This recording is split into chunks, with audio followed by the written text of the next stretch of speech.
Listening to opinions from experts regarding issues relating to Malaysians and the citizens of the world when we go face-to-face with our guests. Every Thursday at 11:15 a.m. Only on TRAXXfm.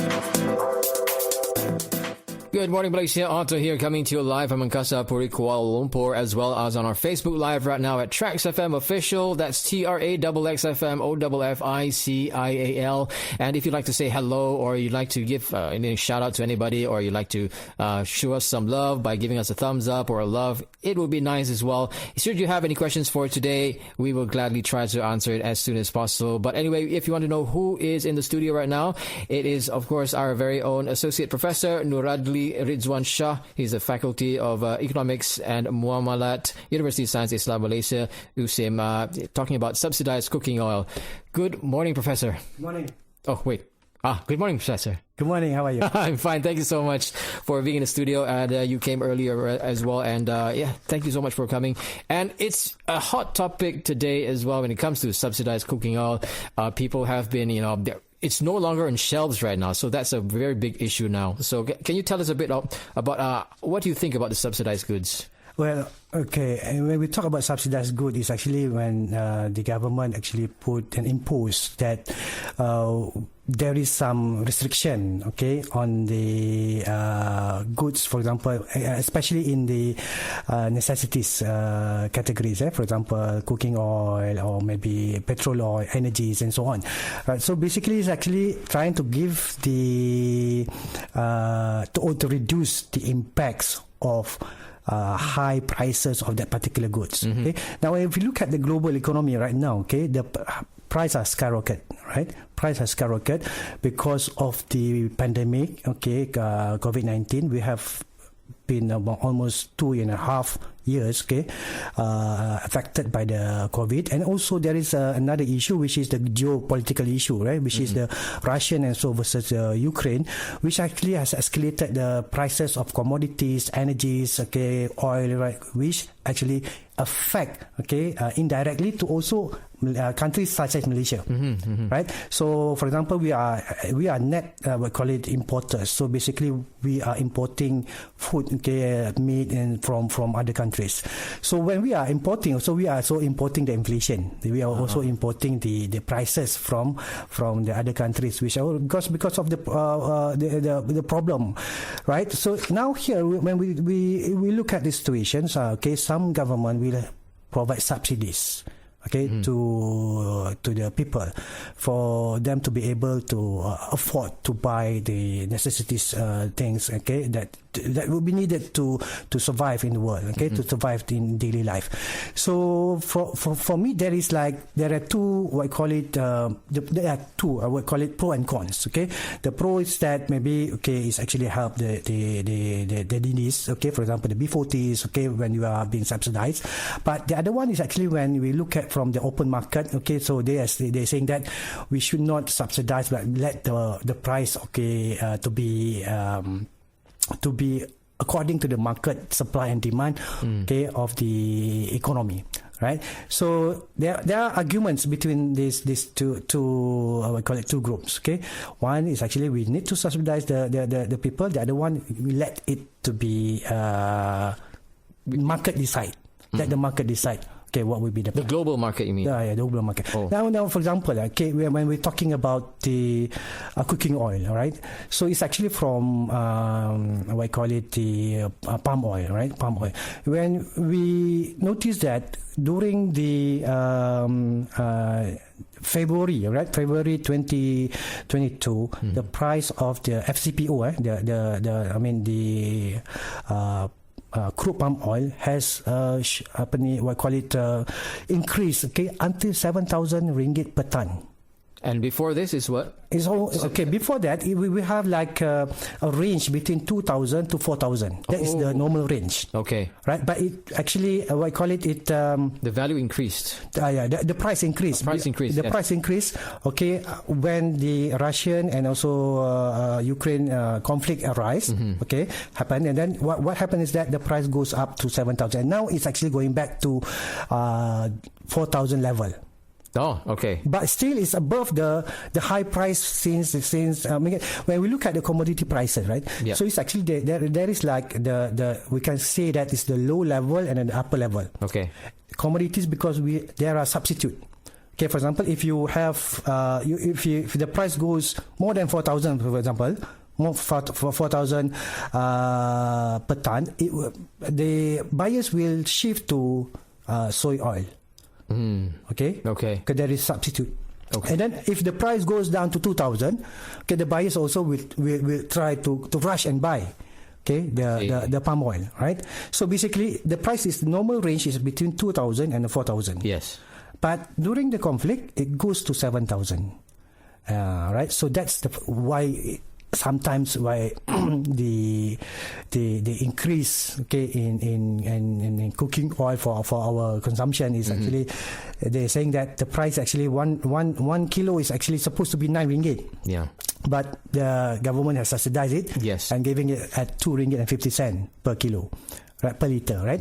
So that is actually how they want to subsidize, so that people can actually still afford to buy the cooking oil. Yeah. Now, if you look at, for example, in Indonesia, all right, so they ban, okay, their export of palm oil. Okay, that's a different strategy. Different strategy. Okay. They ban their we call it the export. Okay, what happened is that, okay, because the people, okay, they are also facing the problem of high prices, so they ban the export to other countries, right? But now the problem is that because when they ban or they restrict for exporting, the price of palm oil in Indonesia is actually about 1,200. This is not refined yet, yeah. 1,200 ringgit per ton. Oh no, sorry, 120 ringgit per ton, which is very, very low, because the factories they are not willing to accept, right? Because when they produce it to become oil, it's still they cannot cover their costs. So there is a problem also doing that, okay? Because they want to make sure that the people can afford to purchase the cooking oil. I see. So that's the reason why they actually cut off the export, is because they want to make it available for the rakyat, for the community there. But the best part is that because they don't export, then we are one of the major exporters. Then we are benefiting. Right, we are benefiting from the high prices because the demand is not. It's there. The demand is there, but the supply is actually, low. All right, because of Indonesia restricting their export. So that's why the price of the palm oil is actually high at that particular time. Oh, okay. We're talking to, if you've just tuned in right now, we're talking to Associate Professor Nuradli Ridzwan Shah from the Faculty of Economics and Muamalat, Universiti Sains Islam Malaysia, USIM, talking about subsidized cooking oil. So I'd just like to say hello for those who are actually online right now. Thank you so much. And if you have anything you'd like to ask or any questions, you can do so via our Facebook Live right now. Thank you very much, Patricia Lim Lee Tiang, for tuning in. Floyd C, thank you so much. And if you have, if you feel that this conversation is important to anybody else, you please do share this conversation, all right? So anyway, back to the question at hand before we break. Just one question before we break. The government has announced the removal of cooking oil subsidy for bottled cooking palm oil, 2 kilograms, 3 kilograms, and 5 kilograms bottled palm cooking oil.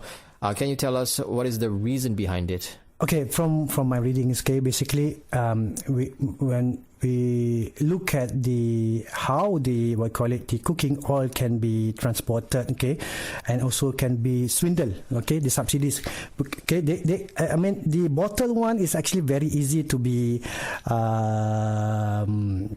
exported as compared to the packet one. Yeah. All right. So the reason is that, okay, they remove, okay, the subsidies for 2 kilo and then 3 kilo and 5 kilo because it is easy to be manipulated by certain parties.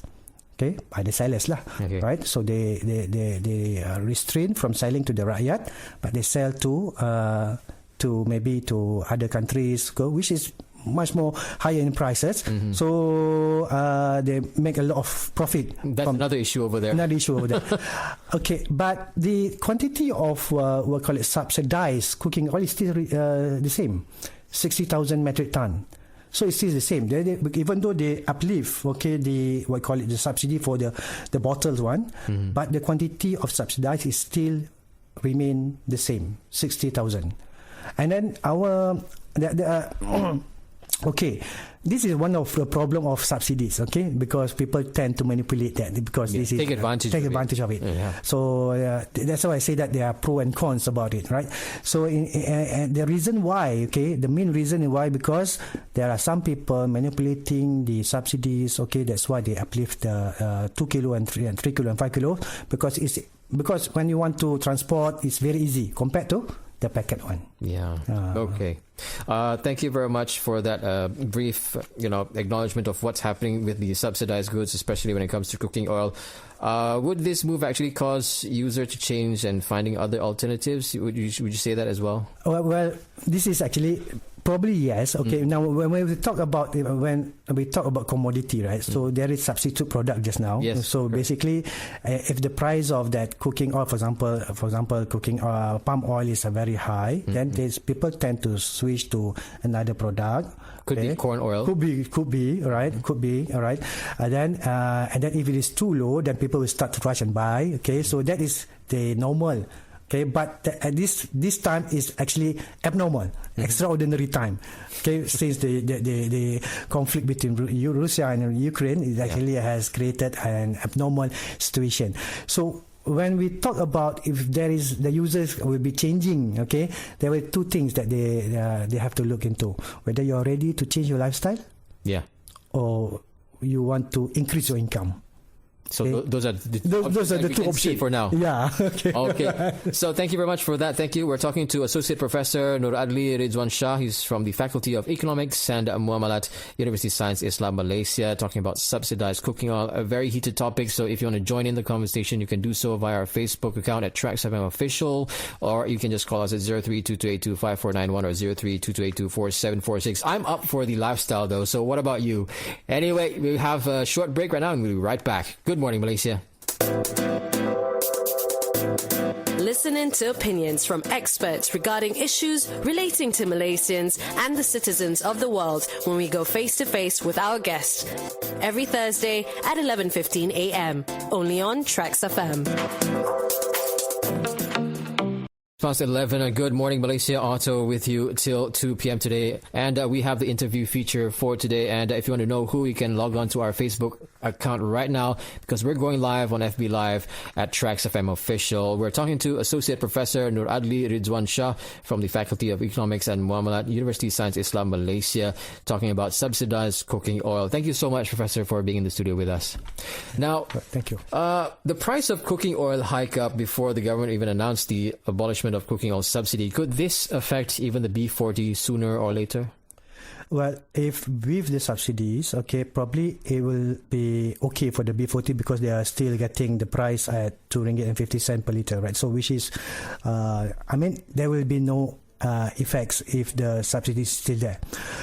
The question is that whether the government is still can afford to subsidize, whether they can still afford to subsidize, because it requires a lot of money, to subsidize the cooking oil, right? So this is the thing. If we have some budget, then we really need to prioritize which one is important. Which one is important? When we talk about this, it will also depends on how the authority, will prioritize in certain things. But in the term of economy, so we are talking about improving our economy, which is growing our economy. And also, one thing is that because we have two problems right now, which is the high rise price, which is inflation, right? And also the economy, I can say deceleration, Right now, we are not talking about Malaysia. We are talking about the global, what you call it, economy. So the World Bank has just released a report stating that the world economy is decelerating. Okay, about 3.4% for the emerging countries. So which is lesser than what they are supposed to be. For example, they are targeting about 5%. So you're saying that there's just slowing down, just to be cautious? No. There's not because of cautious, because of this problem of just Russia and Ukraine just because now, of that crisis. The spillover effects actually dampen the economy, right? So there are a lot of spillover effects. For example, the high prices of oil, the high prices of commodities, and then also the impact of tightening monetary policies. So you can see that central bank of many countries has actually increasing the OPR, to reduce inflation, right? And then and many more. Right, and many more. So there are two problems that need to be tackled here. One is inflation. The other one is the slowing of growth. Amazingly, Malaysia is about 5% economic growth. GDP is about 5%, which is higher than the other countries or neighboring countries. But we are actually the same as Indonesia, 5%. Singapore is about 3.4%. The growth of the GDP is 3.4%. Okay, and the emerging countries is about 3.4%. Right, emerging countries. Even the US also and the UK also. UK is good in the GDP, but they have a very high inflation. Even in US also, they also have problem with inflation. So there are two problems there. One is slowing growth. The other one is inflation. Ours is okay, 5%. Still okay at second quarter, right? And then our inflation and CPI is just, I think, about 2%, still 2%. Okay. All right. So since all this happening around the world, so probably the authority must have some tightened fiscal policy right now. They have you have a limited budget, and then you want to know where do you want to prioritize, so that we can make sure the economy grow, but the price is still maintained. There's no there's no price hike, for our food and so on. So this is the challenge, that any government, not only Malaysia but any government in any countries, so will be facing at the current moment. So when we talk about will it affect or not, the B40, as long as the subsidies is there, then they should be okay. But these subsidies is the amount of money that need to be forked out from the budget, right? Yeah. So let's go back to the point where you said in the early of the hours of the show, you talked about lifestyle. Do you think that will make a change? Because now we see there's a lot of panic buying. It's hard for people to get cooking oil nowadays, and price is hiked up. I mean, would you say that changing our lifestyles as a pengguna, as a consumer, can help the economy in a certain way at a certain period of time, or could it be like a long term? We're talking about the grassroots here, the people themselves. So when we talk about lifestyle, I think we are talking about the consumers, so we individuals, but when a lot of many individuals, it becomes a society, right? So it can actually become a movement, in terms of that. And when changing lifestyle is not an easy thing. It's easy to say, but it's difficult to be done, right? True. For example, if you want to say that, you want to change your lifestyle to become healthier, you want to reduce cooking oil, you want to use air fryer, or you want to use boil instead of frying, or you boiling, right? So that is actually a major shift to your lifestyle. Yeah. For example, because you say that you can say you want to live a healthier lifestyle, right? So basically, it's not easy, right? But it's not easy, but it can be done. It can be done if you want to change. But it's actually, I'm not saying that because this is it's not my forte, right? So but in terms of lifestyle, yes. But if you don't want to change your lifestyle, what you can do, if you want to sustain of the price hikes or whatever, we have to increase our income. right? Because our expenses are still the same, okay, but the price would be increased. Then we must cover it with higher income lah. So higher expenses and higher income. So there are two ways lah, right, at the moment. Okay, one is to reduce your expenses for this price, which is that has increased whatever by changing your lifestyle. The second one is you don't want to change your lifestyle, you want to maintain your lifestyle, then you have to increase the income.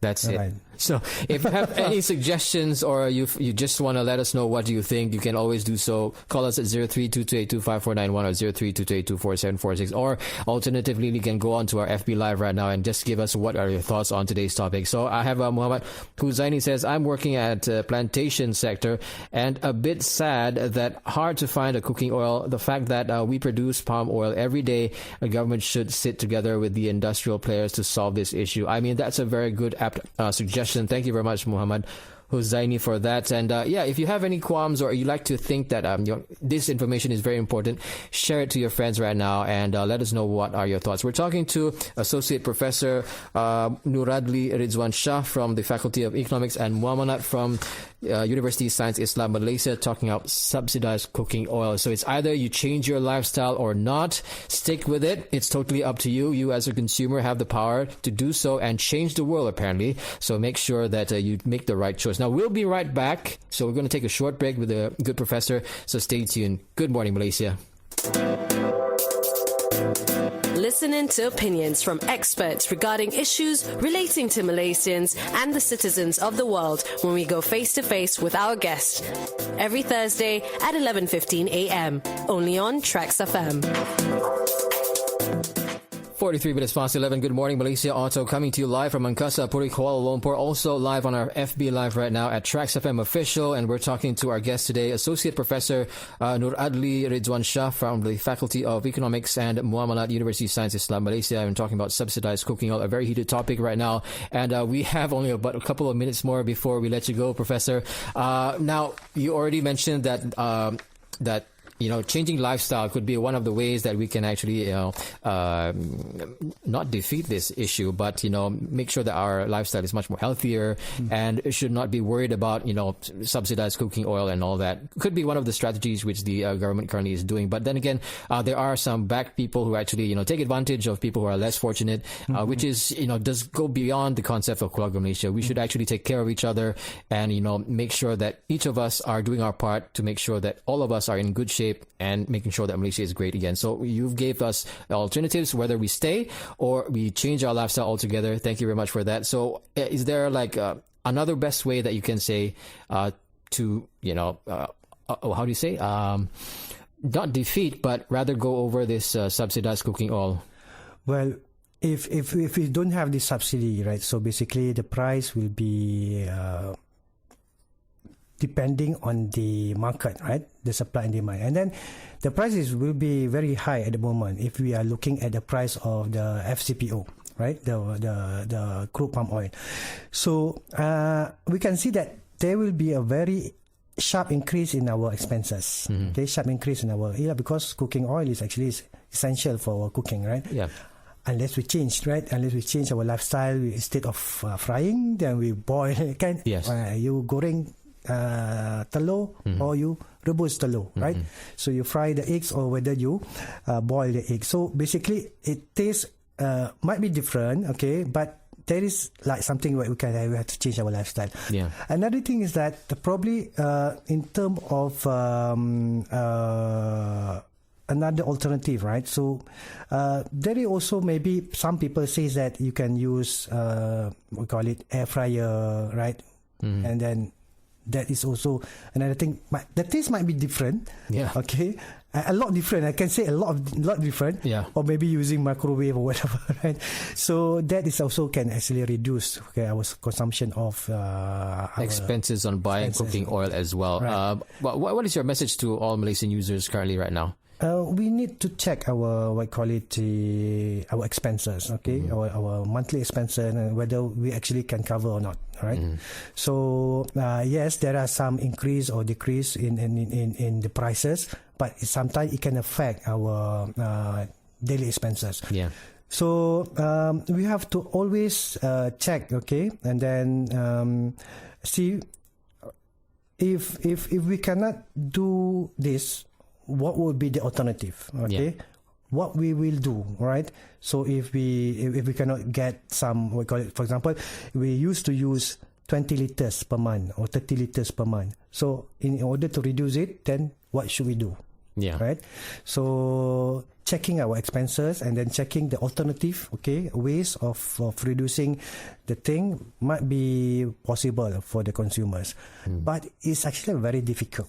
Okay, to do, because sometimes we are not cooking, we go out and we eat out and so on, right? So but instead of eating out, we cook, right? So that is something, okay, changing our lifestyle, which is there might be some people say that okay, you can say that if you don't do this, you will change like this. So but I'm sorry, but sometimes we have to do it lah. Yeah. Speaking of this, about added more expenses and trying to find other alternatives to gain more income, we're talking about also recently Prime Minister Dato Sri Ismail Sabri Yaakob has announced an additional allocation of about 100 million ringgit for the informal and microfinancing scheme under the National Entrepreneur Group Economic Fund Tekun. He also announced an additional allocation of about 30 million ringgit for the Bumiputra Enterprise Enhancement Program as well under SME Corporation Malaysia. So what is your thoughts on that? Okay, when we talk about earlier in the program, we talk about the global economy, and also we have been talking about how to increase the GDP, right? And also how to curb the inflation. So what my personal opinion is that when they provide this grants, or not grant, I think it's actually funds. It's a fund, yes. Fund to the micro and also the informal SMEs, yes. And also for the SMEs, they're actually trying to make sure that the economy grow at a very good pace, rather than very, very slow. Okay. Right? So because as mentioned before, we have a certain budget, a tightening fiscal policies ability. Yes. So you need to prioritize. Okay, the fund. How do you want to increase the GDP?